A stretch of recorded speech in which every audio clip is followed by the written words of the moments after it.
ये सिंध के क्षेत्रों पर पहली बार अरबी मुल्क के द्वारा आक्रमण किया जाता है। यानी हम लोगों ने देखा कि भारत में खास करके सिंध के क्षेत्रों में इस्लाम धर्म तो आ ही चुका था, ठीक है। अब हम लोग देखने जा रहे हैं भारत पर तुर्कियों का आक्रमण, जिसमें सबसे महत्वपूर्ण आक्रमण होगा महमूद गजनबी का आक्रमण। भारतीय इतिहास में एक तरीके से देखें तो महमूद गजनबी के द्वारा जो भी आक्रमण किए गए, उन आक्रमणों की अपनी अलग अलग एक तरीके से स्वरूप है कि हाँ ये आक्रमण क्यों हुए। विद्वानों का भी देखेंगे तो उसमें अपना अलग अलग थॉट्स है कि इन आक्रमणों के पीछे क्या क्या वजह रहा था। अब डिटेल्स में देखते हैं कि आखिर ये आक्रमण महमूद गजनबी के द्वारा जो भारत पर आक्रमण किया गया, उसके आक्रमण के पहले से थोड़ा सा हम पृष्ठभूमि को देखते हैं, ठीक है। हम लोगों ने देखा था कि पूरे वैश्विक स्तर पर देख रहे थे कि इस्लाम धर्म का जो उदय होता है ये यही अरबी मुल्क था। अरबी मुल्क में इस्लाम धर्म का उदय होता है। अरबी मुल्क से फिर देख रहे थे कि इस्लाम धर्म को आगे बढ़ाने की जो जिम्मेवारी थी वो खलीफा के हाथों में आ जाती है कि मोहम्मद साहब के बाद जो होंगे खलीफा वो इस इस्लाम धर्म को आगे बढ़ाएंगे, ठीक है। तो खलीफा का पद शुरुआती समय में तो देख रहे हैं कि अरबी मुल्क वालों के हाथों में था, तो अरबी मुल्क वाले लेकर के उसे आगे बढ़ रहे थे। परंतु अरबी मुल्क वालों के द्वारा परिवारवाद, अन्य चीजों पे काफी अधिक भौतिकवादिता, सुख सुविधाओं पे अधिक बल दिया जाने लगा, जिसके कारण देख रहे थे कि खलीफा का पद जो था वो अरब वालों से निकल के ईरान वालों के हाथों में आ गया। ईरान वालों के हाथों में जैसे ही आता है एक खलीफा का पद और इस्लाम धर्म को आगे विस्तार करने का, तो ईरान वाले जो थे वो स्वभाव से बड़ा ही सभ्य विचारधारा के थे, परिष्कृत विचारधारा के हुए व्यक्ति थे। उनके समय में ये आगे बढ़ रहा था। परंतु उसी समय क्या होता है कि अब ईरान वालों से भी ये निकल करके खलीफा का जो पद होता है, मुस्लिम इस्लाम धर्म को आगे बढ़ाने का जो दायित्व आता है वो तुर्कियों के हाथ में आ जाता है। तुर्कियों के हाथ में आ जाता है। तो तुर्कियों के हाथ में जैसे ही आता है इस्लाम धर्म को आगे बढ़ाने की जिम्मेवारी, तो तुर्की स्वभाव से ही बर्बर थे। और एक चीज था कि नया नया अभी उनके हाथ अभी इस्लाम धर्म उन लोगों ने अडॉप्ट किया था, स्वीकार किया था, तो उन लोगों ने अब इस धर्म को आगे बढ़ाने के लिए काफी बर्बरता पूर्वक और तलवार के दम पर इस धर्म को आगे बढ़ाने की एक तरीके से कहे प्रक्रिया की शुरुआत कर दी। उसी संदर्भ में देखेंगे कि विभिन्न अलग अलग प्रकार के तुर्कियों का आक्रमण होता है। ये जो यहाँ पर वंश था तुर्की में, मुख्य रूप से देखें तो ये जो वंश था, इस वंश को यामनी वंश या गजनबी वंश के नाम से जाना जाता है। यामनी वंश या गजनबी वंश के हम लोग नाम से जानते हैं। इस वंश का जो संस्थापक माना जाता है, यामनी वंश का संस्थापक, वो अलपगिन को माना जाता है। अलपगिन इस वंश के संस्थापक थे, क्योंकि शुरुआती समय में क्या था कि ये लोग जो थे ईरान की ही एक शाखा थी यामनी वंश। ये लोग ईरान में रहा करते थे, परंतु बाद में देख रहे हैं कि वहां पर आक्रमण होता है, तो आक्रमण के कारण ये ईरान से फिर अपना ये तुर्की के क्षेत्रों में आ जाते हैं। तुर्की के क्षेत्रों में आ जाते हैं और वहीं पर अपनी एक स्वतंत्र सत्ता व्यवस्था की स्थापना कर देते हैं। और वहीं से देख रहे थे कि अलपगिन के द्वारा एक स्वतंत्र साम्राज्य, एक स्वतंत्र सत्ता की स्थापना की जाती है, ठीक है, जिसकी राजधानी उनके द्वारा गजनी को बनाई जाती है। गजनी को बनाई जाती है। अब ये क्या करते हैं कि अब इन्होंने जैसे ही गजनी को अपनी राजधानी बना दिया, गजनी यानी कि आप देख रहे हैं कि अफगानिस्तान का हिस्सा, अब अफगानिस्तान का हिस्सा जैसे ही बन गया कि गजनी अब इनकी राजधानी, तो जाहिर सी बात है कि अब भारतीय जो सीमावर्ती क्षेत्र थे, जो कि भारत का जो विस्तार था उस समय का विस्तार अफगानिस्तान तक तो एरिया तक तो था ही था। हम लोगों ने देखा था पश्चिमोत्तर थी प्राचीन काल के लास्ट तक कि आप देख रहे थे हर्षवर्धन वगैरह के शासनकाल में, कुशाणों के शासनकाल में देख रहे थे कि भारत की सीमा जो थी वो अफगानिस्तान तक चली गई थी। तो अब भारत की सीमा और उधर गजनी प्रांत की सीमा आपस में टकराने लगी। तो आपस में टकराने लगी तो जाहिर सी बात थी कि दोनों के बीच में कुछ ना कुछ आपसी प्रतिद्वंदिता की स्थिति उत्पन्न होगी। और उसी संदर्भ में देख रहे थे कि उस समय जो हिंदू वहां पर जो साम्राज्य था, वो साम्राज्य था पश्चिमी हिंदू शाही वंश का साम्राज्य था, जो कि मुख्य रूप से देखे तो हिंदू कुश पर्वत के आसपास का इनका ये साम्राज्य था। खैर बाद में देख रहे थे कि जैसे ही इनकी मृत्यु हो जाती है, अलपगिन की मृत्यु हो जाती है, तो अलपगिन की मृत्यु के पश्चात देख रहे हैं कि अब उनके कई अलग अलग उत्तराधिकारी आते हैं जो उनके दायित्वों को, उनके पदों को संभालने की कोशिश करते हैं। उसी में देख रहे थे कि अलपगिन का ही एक दामाद था जिसका नाम था सुबुक्तगिन। शुरुआती समय में सुबुक्तगिन जो थे ये अलपगिन के दास थे। अपने कार्यों से, अपने अन्य चीजों से के बदौलत इन्होंने सेना में सर्वोच्च पद को प्राप्त किया और एक तरीके से कहे तो अलपगिन के काफी करीबी हो गए। तो अलपगिन ने अपनी पुत्री का विवाह सुबुक्तगिन के साथ करवा दिया। सुबुक्तगिन अब साम्राज्य की सत्ता व्यवस्था को लेते हैं। और सुबुक्तगीन के शासनकाल में देख रहे थे कि अब अफगानिस्तान गजनी का प्रांत, अब यहाँ से जो इनकी सीमाएं थी स्पष्ट रूप से भारतीय साम्राज्य जो थे उस समय भारतीय साम्राज्यों के साथ इनकी सीमाएं टकराने लगी। और यहाँ पर जो वंश था उस वंश को बोलते थे हिंदू शाही वंश के नाम से जाना जाता था, और इसकी राजधानी वहिंद थी। वहिंद इसकी राजधानी थी और यहाँ के शासक थे जयपाल। जयपाल यहाँ के शासक थे। सुबुक्तगीन आते हैं और यहाँ पर अटैक कर देते हैं, आक्रमण कर देते हैं। इस आक्रमण में देखें तो सुबुक्तगीन को सफलताएं प्राप्त होती है और जयपाल के द्वारा काफी अधिक दिरहम जो होता है मुद्रा देकर के उन्हें सुबुक्तगीन को दिया जाता है। तो एक तरीके से देखें तो पहला जो भारत पर तुर्की आक्रमण किया गया है वो पहला आक्रमण तुर्की सुबुक्तगीन के ही शासनकाल में सुबुक्तगीन के द्वारा किया गया था। क्लियर यहाँ तक? अब सुबुक्तगीन ने इस युद्ध में क्या किया था कि सुबुक्तगीन ने इस युद्ध में जिहाद का नारा दिया था। जिहाद का नारा इसलिए दिया जाता था कि जो मुस्लिम आक्रमणकारी होते थे वो अपने संपूर्ण मुस्लिम वर्गों का सपोर्ट लेने के लिए, धर्म के नाम पर सपोर्ट लेने के लिए वो जिहाद का नारा देते थे। वो कहते थे कि ठीक है आप हमारा सपोर्ट मत करो, परंतु अगर यदि आपने हमारा सपोर्ट नहीं किया तो ये कहीं ना कहीं इस्लाम धर्म खतरे में आ जाएगा। तो इस्लाम धर्म के समर्थन के लिए, इस्लाम धर्म के सपोर्ट के लिए आप हमारा समर्थन करो। तो उसी परिप्रेक्ष्य में जितने भी हम लोग देखेंगे मुस्लिम आक्रमणकारी आते हैं उन आक्रमणकारियों के द्वारा जिहाद का नारा दिया जाता है। इवन देखेंगे कि सुबुक्तगीन ने भी जिहाद का नारा दिया। गजनबी अभी हम देखेंगे तो गजनबी के द्वारा भी जिहाद का नारा दिया गया है। बाबर जब भारत में आक्रमण करने आएंगे तो खानवा के युद्ध में उनके द्वारा भी जिहाद का नारा दिया जाएगा। ये जिहाद का नारा देकर के एक तरीके से वो एक राजनीतिक इसकी पीछे मंशा होती थी कि अपने वर्ग के सारे लोगों का उस युद्ध के प्रति एक तरीके से सहयोग को प्राप्त कर लेना। क्लियर यहाँ तक? अब सुबुक्तगीन की मृत्यु हो जाती है तो सुबुक्तगीन अपने मृत्यु के पूर्व में अपना उत्तराधिकारी नियुक्त कर दिए थे। सुबुक्तगीन के दो पुत्र थे, एक का नाम था इस्माइल और दूसरे का नाम था महमूद गजनबी। इस्माइल जो थे ये इनके छोटे पुत्र थे और महमूद गजनबी जो थे ये इनके बड़े पुत्र थे। ठीक है, इसके बावजूद सुबुक्तगीन ने अपना उत्तराधिकारी जो बनाया था वो उत्तराधिकारी बनाया था इस्माइल को। इस्माइल को ये अपना उत्तराधिकारी बना देते हैं। 998 ईस्वी में सुबुक्तगीन की मृत्यु हो जाती है। अब जैसे ही मृत्यु हो जाती है तो इस्माइल अब उस जो वंश था यामनी वंश, उस यामनी वंश के नेक्स्ट रूलर बनते हैं। परंतु महमूद गजनबी को ये चीजें रास नहीं आती है और वो क्या करते हैं कि तुरंत ही इस्माइल को गद्दी से अपदस्थ कर देते हैं, गद्दी से उतार देते हैं और खुद को एक तरीके से यामनी वंश का नया शासक घोषित कर देते हैं। और जिसकी राजधानी गजनी, यही जो अफगानिस्तान का आप क्षेत्र देख रहे हो यहाँ पे उसकी राजधानी गजनी बन जाती है। गजनबी अब इसके पूरे साम्राज्य में अपनी सत्ता व्यवस्था को स्थापित करने वाले एक तरीके से कहे तो खुद को स्थापित करते हैं। गजनबी के जब जैसे ही सत्ता में आते हैं तो उनको बगदाद के खलीफा जिनका नाम था अल कादिर बिल्लाल ने इन्हें सुल्तान पद का एक तरीके से खिदमत या मंसूर पत्र, प्रमाण पत्र प्रदान किया था कि हम आज आपको सुल्तान स्वीकार करते हैं। इस्लामिक जगत में क्या होता था कि कोई भी व्यक्ति जैसे ही अगर वो साम्राज्य में सुल्तान बनता था, शासक बनता था, तो उसे उस समय के जो खलीफा होते थे उन खलीफा से उसकी एक तरीके से क्या अनुमति पत्र प्राप्त करना होता था। जैसे ही वो एक तरीके से खलीफा के द्वारा अनुमति पत्र को प्राप्त कर लेता था तो वो एक तरीके से ऑथेंटिक सुल्तान या ऑथेंटिक राजा कहलाता था। क्लियर? पूरे विश्व में देखें तो पहली जो सल्तनत मानी जाती है इस्लामिक जगत की तो वो पहली सल्तनत गजनी बन गई। गजनी और पूरे विश्व का इस्लामिक जगत का पहला कोई सुल्तान बना तो वो यही महमूद गजनबी, चूंकि इन्हें बगदाद के खलीफा जो थे अल कादिर बिल्लाल, इन्होंने इन्हें ये इसकी अनुमति पत्र प्रदान कर दी थी। ठीक है, अब जैसे ही महमूद गजनबी शासक बनते हैं, सत्ता में आते हैं तो इनके द्वारा दो एक तरीके से उपाधियां धारण की जाती है। पहला यामीन उद दौला और दूसरा आमीन उल मिल्लाल। यामीन उद दौला का अर्थ होता है साम्राज्य का दाहिना हाथ। ठीक है, साम्राज्य का दाहिना हाथ जिसे हम यामीन उद दौला के नाम से जानते हैं, और यामीन उल मिलाल जिसका अर्थ होता है मुस्लिमों का संरक्षक, मुसलमानों का संरक्षक। ठीक है, इन्होंने ये दो उपाधि धारण किया। महमूद गजनबी के द्वारा जो सिक्के जारी किए गए हैं उन सिक्कों पे अमीर ए महमूद शब्द अंकित है।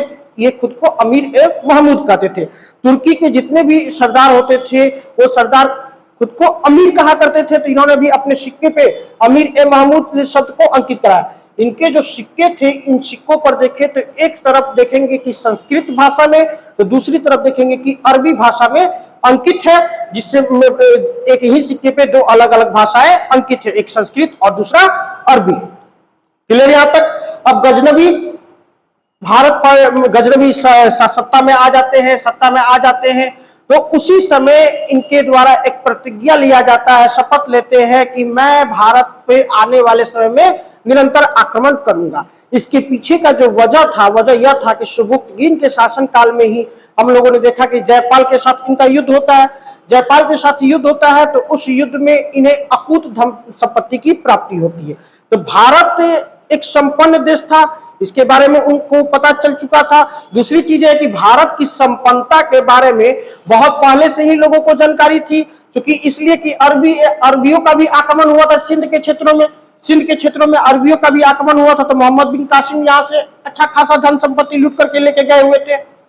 तो इन्हें लगा कि कहीं ना कहीं अगर हम भारत पे आक्रमण करेंगे तो भारत की वो जो संपन्नता है, उस संपन्नता को हम प्राप्त कर सकते हैं। और भारत तो शुरुआत प्राचीन समय में सोने की चिड़िया कहा भी जाता था, अकूत धन संपत्ति था। यही तो कारण रहा कि देखिए कि प्राचीन काल में कुषाण वंश के शासनकाल में जैसे ही हम लोगों ने रेशम मार्ग पर अधिकार किया, तो रेशम मार्ग पर अधिकार करने के कारण अब भारत में बड़े पैमाने पर सोना आने लगा।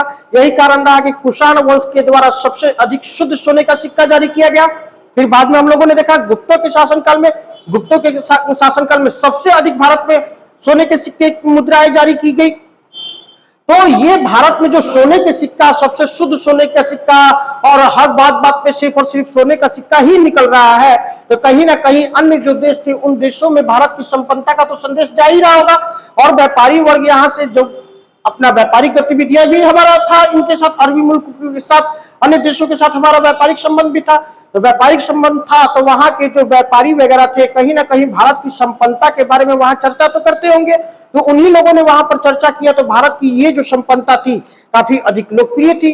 गजनबी को भी इस बारे में जानकारी प्राप्त हुई, और गजनबी ने इन चीजों का सारा एक तरीके से कहे तो कह सकते हैं कि आरंभिक जो उसका स्वाद चखा था, उन्होंने सुबुक्तगिन के ही शासनकाल में देख लिया था कि सुबुक्तगिन के शासनकाल में काफी इजी वे में जाते हैं, आक्रमण करते हैं और वहां से सोना वगैरह लूट करके लेकर के आते हैं।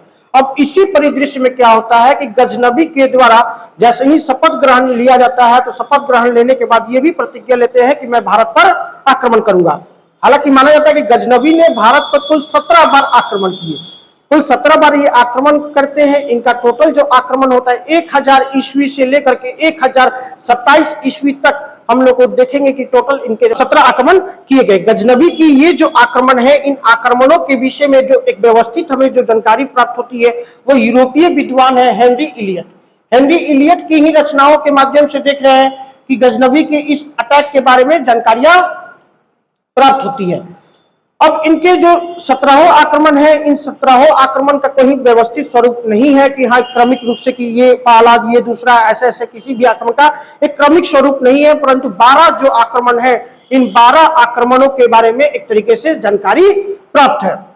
अब इनके द्वारा टोटल कितने आक्रमण किए गए? टोटल 17 आक्रमण किए गए। ठीक है।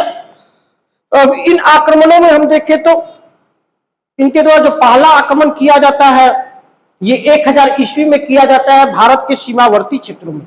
भारत के सीमावर्ती क्षेत्रों में गजनी यानी अफगानिस्तान का क्षेत्र, अफगानिस्तान के आसपास के क्षेत्रों के साथ अब इनकी एक तरीके से कहे कि भौगोलिक सीमाएं टकरा रही थी। अब इस भौगोलिक सीमाओं के टकराने के कारण क्या हुआ कि अब आपसी प्रतिस्पर्धा प्रतिद्वंदिता की स्थितियां उत्पन्न होने लगी, और इसी आपसी प्रतिस्पर्धा और प्रतिद्वंदिता के कारण इनका पहला जो आक्रमण होता है वह भारत के सीमावर्ती क्षेत्रों पर होता है। ठीक है, जिसमें महमूद गजनबी वहां पर लूटने में सफलता को प्राप्त कर लेते हैं।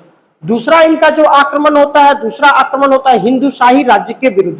हिंदू शाही राज्य यानी पंजाब का ये था, वहां पर इनके द्वारा देख रहे हैं समीप, वहां पर इनके द्वारा आक्रमण किया जाता है। और उस समय वहां के शासक थे जयपाल वहां के शासक होते हैं। जयपाल क्या करते हैं कि अपने आसपास के लोगों को, आसपास के राजाओं को एकत्र करते हैं और गजनबी के विरुद्ध एक तरीके से युद्ध करने के लिए आमंत्रित करते हैं। बहुतेरों राजाओं ने, आसपास के राजाओं ने जयपाल को इस युद्ध में सहयोग भी उपलब्ध कराया, परंतु परिणाम इसके ठीक विपरीत निकला और गजनबी इस आक्रमण को, इस युद्ध को जीतने में सफलता को प्राप्त कर लेते हैं। जयपाल को इस युद्ध में क्या होता है, पराजय का सामना करना पड़ता है। अब जैसे ही जयपाल इस युद्ध में पराजय का सामना करते हैं तो अब एक तरीके से कहीं ना कहीं ये जयपाल के प्रतिष्ठा का विषय था और वो आत्मग्लानि महसूस करते हैं, आत्मग्लानि महसूस करते हैं, जिसके कारण वो क्या करते हैं कि आत्महत्या कर लेते हैं, आत्महत्या करके अपने प्राण गंवा देते हैं। खैर, अब एक तरीके से जो जयपाल के साथ इनका युद्ध होता है और युद्ध में जैसे ही जयपाल आत्महत्या कर लेते हैं तो अब गजनबी को और अधिक मौका मिल गया, वो एक तरीके से हिंदू शाही राज्य को पूरी तरीके से लूटना शुरुआत कर देते हैं। उसके बाद भी देखेंगे कि हिंदू शाही राज्य में इनके बाद अन्य कई शासक आते हैं, त्रिलोचन पाल आते हैं, आनंद पाल आते हैं, इन लोगों के साथ भी गजनबी का युद्ध होगा। परंतु अंतिम रूप से 1020 ईस्वी आते आते हम लोग देखेंगे कि हिंदू शाही जो राज्य था वो कंप्लीट रूप से गजनबी उसे अपने एक प्रांत के तौर पर उसे शामिल कर लेते हैं। क्लियर, दो आक्रमण। तीसरा जो इनका आक्रमण होता है यह पंजाब के भेड़ा नामक स्थान था, ये पंजाब के भेड़ा नामक स्थान पर 1003 ईस्वी में ये इनका तीसरा आक्रमण होता है। ठीक है, नेक्स्ट आक्रमण इनका होता है मुल्तान के सिंध में, मुल्तान के सिंध पर ये आक्रमण करते हैं और इस समय यहाँ के जो शासक थे अब्दुल फतह दाऊद, अब्दुल फतह दाऊद थे, अब्दुल फतह दाऊद इनसे पराजित होते हैं और इन्हें एक तरीके से कहे तो 20,000 दिरहम देने की बात भी स्वीकार करते हैं और इनके द्वारा इन्हें अच्छी खासी संपत्ति दी जाती है। ठीक है, नेक्स्ट इनका जो आक्रमण होता है नागरकोट में, नागरकोट हिमाचल प्रदेश, यहाँ पर ये आक्रमण करते हैं और यहाँ पर वो मंदिरों वगैरह को तोड़ना शुरुआत कर देते हैं, मंदिर वगैरह को तोड़ते हैं और काफी अधिक देखते हैं कि इनके द्वारा वहां पर लूटपाट मचाया जाता है और वहां से भी अकूत धन संपत्ति लूट करके ये वापस चले जाते हैं। नेक्स्ट इनका आक्रमण जो होता है हिंदू शाही आनंद पाल, ये उसी देख रहे हैं हिंदू शाही जो जयपाल देख रहे थे उसी जयपाल के वंशज थे, फिर अटैक किया जाता है क्योंकि इस बार क्या था कि उस समय जयपाल के साथ युद्ध होता है। जयपाल, अब इनके बाद आनंद पाल आते हैं, आनंद पाल क्या करते हैं कि गजनबी को एक तरीके से फिर धन संपत्ति का ये चीजें एकत्र होता है तो गजनबी फिर से उन पर अपना प्रभाव स्थापित करने के लिए अटैक करते हैं और इस बार फिर से देखेंगे कि आनंद पाल को पराजय का सामना करना पड़ेगा। फिर 1011 ईस्वी में इनके द्वारा राजस्थान के अलवर नामक स्थान पर इनके द्वारा आक्रमण किया जाता है। फिर 1011 ईस्वी में हरियाणा के थानेश्वर में स्थित चक्रा स्वामी मंदिर है, इस चक्रा स्वामी मंदिर में इनके द्वारा आक्रमण किया गया। माना जाता है कि महमूद गजनबी का यह 9वां आक्रमण था। क्लियर यहाँ तक। अब महमूद गजनबी का जो नेक्स्ट आक्रमण होता है बुंदेलखंड के विरुद्ध होता है। बुंदेलखंड यहाँ के उस समय शासक थे विद्याधर, विद्याधर भी इस आक्रमण में पराजित होते हैं और सारे शासकों की भांति इनके द्वारा भी गजनबी को अकुत धन संपत्ति दिया जाता है और गजनबी वहां से लूटने में सफल होते हैं। गजनबी का सबसे महत्वपूर्ण कोई आक्रमण माना जाता है तो वो आक्रमण था 1025 ईस्वी में सोमनाथ मंदिर पर किया गया इनका अटैक। सोमनाथ का जो मंदिर है यह मंदिर गुजरात के प्रभास पाटन यानी काठियावाड़ा में स्थित एक मंदिर है। सोमनाथ मंदिर भगवान शिव को समर्पित एक मंदिर था। गजनबी के द्वारा जब यहाँ पर आक्रमण किया जाता है तो यहाँ पर चालुक्य वंश, सोलंकी वंश के शासक थे जिनका नाम था भीम प्रथम। भीम प्रथम यहाँ के शासक थे। जैसे ही गजनबी यहाँ पर आक्रमण करने आते हैं तो भीम प्रथम वहां से गजनबी का बगैर सामना किए हुए भाग जाते हैं तो अब गजनबी को एक तरीके से खुला छूट मिल जाता है। खुला छूट मिल जाता है तो वो एक तरीके से सोमनाथ मंदिर में पूरी तरीके से लूटपाट मचाता है, कत्लेआम करता है। माना जाता है कि लगभग इस सोमनाथ मंदिर में 50,000 ब्राह्मणों की हत्या गजनबी के द्वारा की गई थी और गजनबी यहाँ से अकूत धन संपत्ति, भरपूर धन संपत्ति लूट करके ले जाने में कामयाब होते हैं। माना जाता है, कहा जाता है कि गजनबी जब इस सोमनाथ मंदिर को लूट रहे थे तो इससे अपार धन संपत्ति को उन्हें प्राप्ति हुई। इसका अंदाजा इसी से लगा सकते हैं कि मंदिर में लगा हुआ सिर्फ जो जंजीर था वो जंजीर कंप्लीट रूप से सोने का, शुद्ध सोने का बना हुआ जंजीर था और उस जंजीर की केवल वो जो वजन थी 100 क्विंटल मानी जाती है उस जंजीर की थी। गजनबी उसे भी लूट करके अपने साथ लेकर के गजनी चले जाते हैं। कहा जाता है कि लगभग 900 ऊंटों पर गजनबी ने इन सारे संपत्तियों को, सोने चांदियों को लाद करके वो अपने साथ पंजाब के रास्ते गजनी होकर के लेकर के जा रहे थे, चले गए। अब इसी दरमियान में जब इनके द्वारा ये जब लूटपाट करके ये जब वापस जा रहे थे तो उसी से पंजाब के रास्ते होकर के गजनी जा रहे थे। तो जैसे ही ये पंजाब में पहुंचे तो पंजाब के जाटों ने इन्हें रोक लिया। पंजाब के जाटों के द्वारा इन्हें रोक लिया गया और इन पे आक्रमण किया गया और गजनबी ने जो धन लूटा था उसी धन को लूटने की कोशिश की गई इन्हीं के साथ। तो जैसे ही अब गजनबी ने इस चीज को देखा तो वो किसी प्रकार से जाटों पे अपना कोई भी प्रतिशोध नहीं दिखाया, किसी प्रकार का गुस्सा नहीं दिखाया, क्योंकि गजनबी जो थे एक योग्य शासक के साथ साथ एक समझदार व्यक्ति भी थे। समझदार व्यक्ति क्योंकि वो अभी देख रहे थे कि सोमनाथ मंदिर को लूट करके हम आगे की ओर बढ़ रहे हैं और अभी हमारे पास अब बहुत अधिक धन संपत्ति है, यदि हम युद्ध कार्यों में अभी उलझ जाए तो हो सकता है कि जो अभी हमारी संपत्ति है उस संपत्ति का नुकसान होने की संभावना बनी रहेगी। तो इन चीजों को ध्यान में रखते हुए वो किसी प्रकार से उनका प्रतिरोध नहीं करते हैं, विरोध नहीं करते हैं, ये चुपचाप से वो सारे धन संपत्ति को लेकर के गजनी में चले जाते हैं। गजनी में चले जाते हैं तो वहां पर अब कुछ समय के बाद फिर 1027 ईस्वी में ये आते हैं और पंजाब के जाटों पर आक्रमण करते हैं। ये आक्रमण के पीछे का जो मुख्य उद्देश्य था, ये माना जाता है कि गजनबी जब यही सोमनाथ मंदिर को लूट करके वापस जा रहे थे तो जिन जाटों ने इन्हें लूटने की कोशिश की थी उन्हीं जाटों को एक तरीके से दंडित करने के उद्देश्य से इनके द्वारा यह आक्रमण किया गया था। क्लियर? इस प्रकार हम लोगों ने देखा कि महमूद गजनबी का जो सबसे प्रमुख आक्रमण है वह 16वां आक्रमण और सबसे लास्ट आक्रमण जो माना जाता है वह 17वां आक्रमण, जो कि पंजाब के जाटों के विरुद्ध में किया गया था। क्लियर? अब महमूद गजनबी के द्वारा देख रहे हैं कि यहां पर जो उपाधि धारण की गई थी बुत शिकन, बुत शिकन की उपाधि धारण करते हैं। बुत शिकन का अर्थ होता है मूर्तियों को तोड़ने वाला। बुद्ध, ये जो शब्द देख रहे हैं, बुद्ध शब्द जो बना हुआ है ये बुद्ध का ही एक तरीके से कहे परिष्कृत स्वरूप है, बुद्ध का ही एक तरीके से कहे अपभ्रंश है। हुआ क्या था कि जब भारत का अरब वालों के साथ संबंध हुआ तो बहुतेरों अधिक भारत में तो उस समय मूर्तियां जो बनाई जा रही थी महात्मा बुद्ध की ही मूर्तियां बनाई जा रही थी। तो बुद्ध की मूर्तियां लेकर के अरब वालों के, भारतीय लोग अरब वालों के पास पहुंचे तो अरब वालों ने पूछा ये क्या है, तो वो बोले बुद्ध।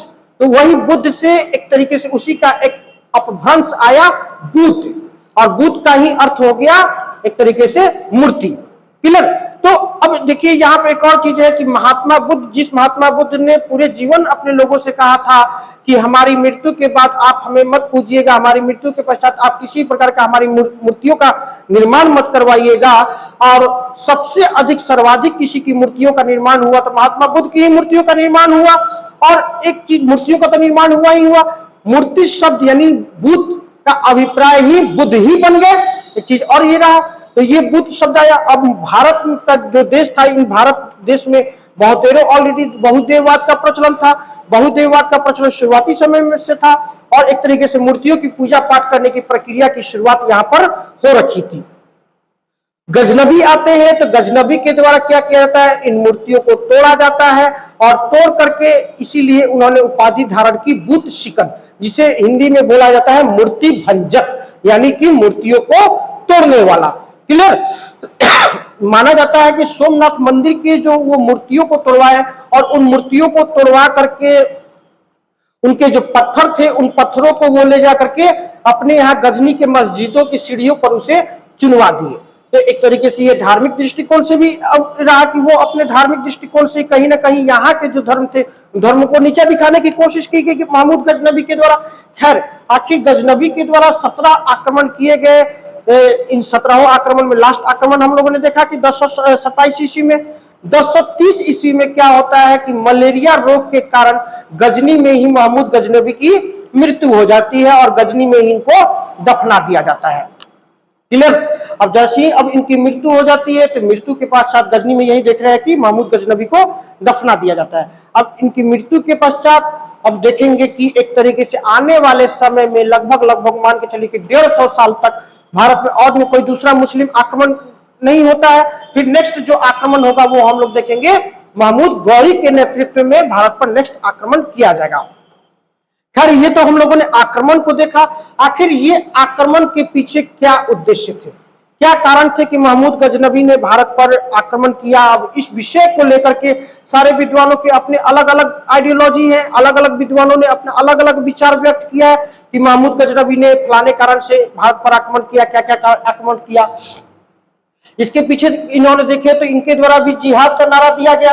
जिहाद का नारा दिया गया और जिहाद का नारा देकर के इन्होंने अपने धर्म के जो लोग थे उन धर्म के लोगों को इस युद्ध में एक तरीके से आमंत्रित किया कि आप लोग इस युद्ध में शामिल हो और इनके विरुद्ध हम लोग अब संघर्ष करते हैं। ये युद्ध सिर्फ और सिर्फ हमारा नहीं है, ये अब युद्ध हम सारे धर्म के लोगों का युद्ध बन चुका है, इसलिए इस धर्म के अनुयायी होने के कारण आप लोग इस युद्ध में अपना सहयोग दो, अपना भागीदारी दो। इसीलिए इनके द्वारा जिहाद का नारा दिया गया। क्लियर। बुत शिकन मैंने अभी आपको बताया, बुत का अर्थ ही होता है मूर्ति और शिकन का अर्थ होता है तोड़ने वाला, यानी मूर्तियों को तोड़ने वाला ही क्या कहलाया, मूर्ति भंजक, और उसी उपाधि इन्होंने धारण कर लिया था बुत शिकन या मूर्ति भंजक की। ठीक है। परंतु ये सब चीजें एक तरीके से माना जाता है कि राजनीतिक परिदृश्य से, राजनीतिक के कारणों से ये प्रभावित था, क्योंकि इन्होंने जो भी जिहाद का नारा दिया या बुत शिकन की उपाधि धारण की, मूर्तियों को तोड़ा, तो ऐसा नहीं था कि गजनबी के द्वारा मुस्लिम शासकों को छोड़ दिया गया था। इन्होंने मुस्लिम शासकों को भी नहीं छोड़ा था। यदि हम देखें तो बहुत ऐसे ईरान वगैरह में थे, अफगानिस्तान वगैरह के और ने आसपास के जो मुस्लिम शासक थे, सिंध वगैरह के बीच क्षेत्रों में जो मुस्लिम शासक थे, उन मुस्लिम शासकों को भी गजनबी के द्वारा पराजित किया गया है और पराजित करने के पश्चात उन्हें अपमानित किया गया। तो कहीं ना कहीं ये एक राजनीतिक सोच गजनबी की निकल करके आती है कि हाँ, अपने लोगों को एकत्र करने के लिए। और दूसरी चीजें देखें तो गजनबी की सेना में सिर्फ ऐसा नहीं था कि सारे के सारे लोग मुस्लिम ही थे, कुछ लोग उसमें हिंदू भी थे, जिसमें प्रमुखता से नाम आता है तो तिलक और शिवेंद्र राय। तिलक और ये शिवेंद्र राय, ये दो व्यक्ति हिंदू थे जो गजनबी की सेना में शामिल थे और गजनबी की ओर से वो लड़ रहे थे। क्लियर यहां तक। फिर नेक्स्ट देख रहे हैं, गजनबी अपने साथ विद्वानों के समूह को रखते थे और ये जब भारत आते हैं तो इनके जब आक्रमण किया जाता है तो इनके द्वारा कई सारे विद्वानों को भी ये लेकर के आते हैं। इन विद्वानों में प्रमुखता से देखें तो नाम जो आता है अलबरूनी का आता है, फिरदौसी का आता है, उतवी का आता है। इन विद्वानों के द्वारा देखेंगे कि अलग अलग ग्रंथों की, अलग अलग पुस्तकों की रचना की गई है। पहला जो देख रहे हैं अलबरूनी के द्वारा किताबुल हिंद या तहकीक ए हिंद इस नामक पुस्तक की रचना की गई, जिसे किताबुल हिंद या तहकीक ए हिंद के नाम से जाना जाता है। इस पुस्तक के माध्यम से हमें 11वीं शताब्दी के बारे में संपूर्ण जानकारी प्राप्त होती है, चाहे 11वीं शताब्दी का राजनीतिक जानकारी हो, चाहे आर्थिक जानकारी हो, चाहे भौगोलिक जानकारी हो, चाहे सांस्कृतिक जानकारी हो, सारी जानकारियां हमें प्राप्त होती है इस किताबुल हिंद के माध्यम से। इसीलिए इसे उस समय का यानी 11वीं शताब्दी का भारत का दर्पण भी कहा जाता है। क्लियर यहां तक। अब अलबरूनी माना जाता है कि पहले कोई मुस्लिम व्यक्ति थे जिन्होंने भारतीय उपनिषदों का अध्ययन किया। ये संस्कृत के भी ज्ञाता थे। इसके साथ साथ देखें तो इन्हें अन्य कई सारे भूगोल, गणित, खगोल शास्त्र जैसे अन्य विषयों के बारे में भी इन्हें अच्छी खासी जानकारी थी। क्लियर।